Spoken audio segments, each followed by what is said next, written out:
Engagement নিজেরা technique করে বাড়াতে হবে। প্রতিদিন কন্টেন্ট আপলোড করতে হবে, ছবি পোস্ট করতে হবে, ট্যাক্স পোস্ট করতে হবে। আপনারা প্রতিদিন যে যেরকম পোস্ট করেন সেই রকম পোস্ট করতে হবে প্রতিদিন, একদিনও মিস করা যাবে না।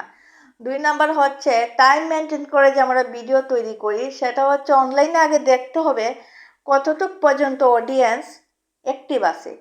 সেই অ্যাক্টিভিটি দেখে কিন্তু আমাদের ভিডিও অথবা ছবি পোস্ট করতে হবে, টেক্সট পোস্ট করতে হবে। তাহলে এখান থেকে এঙ্গেজমেন্ট আসবে, সবার কাছে সবার ভিডিও পোস্ট কিন্তু পৌঁছে যাবে। তাহলে কিন্তু আমাদের ভিডিও পোস্টে কমেন্টও করবে এবং রিয়াকশনও দিবে। এবং কি আপনারা ভিডিও পোস্টে যারা কমেন্ট করে সবার কমেন্টে রিপ্লাই দিবেন, পাশে রিয়াকশনও দিবেন। এবং আপনারা নিজ থেকে দর্শকদেরকে নিজের প্রশ্ন করবেন, প্রশ্নের মাধ্যমে কিন্তু এঙ্গেজমেন্ট বাড়বে। অনেকে এবার ভুল তথ্য দিয়ে ভিডিও বানাচ্ছে, আমার ভিডিওতে 10টি কমেন্ট করো রিপ্লাই, তাহলে কিন্তু এঙ্গেজমেন্ট বাড়বে। কারো ভিডিওতে 10টি রিপ্লাই কমেন্ট করলে কখনো এঙ্গেজমেন্ট বাড়ে না। এঙ্গেজমেন্ট নিজের পরিশ্রমের কারণে কিন্তু এঙ্গেজমেন্টটা হাই লেভেলে যাবে, এঙ্গেজমেন্ট বাড়বে।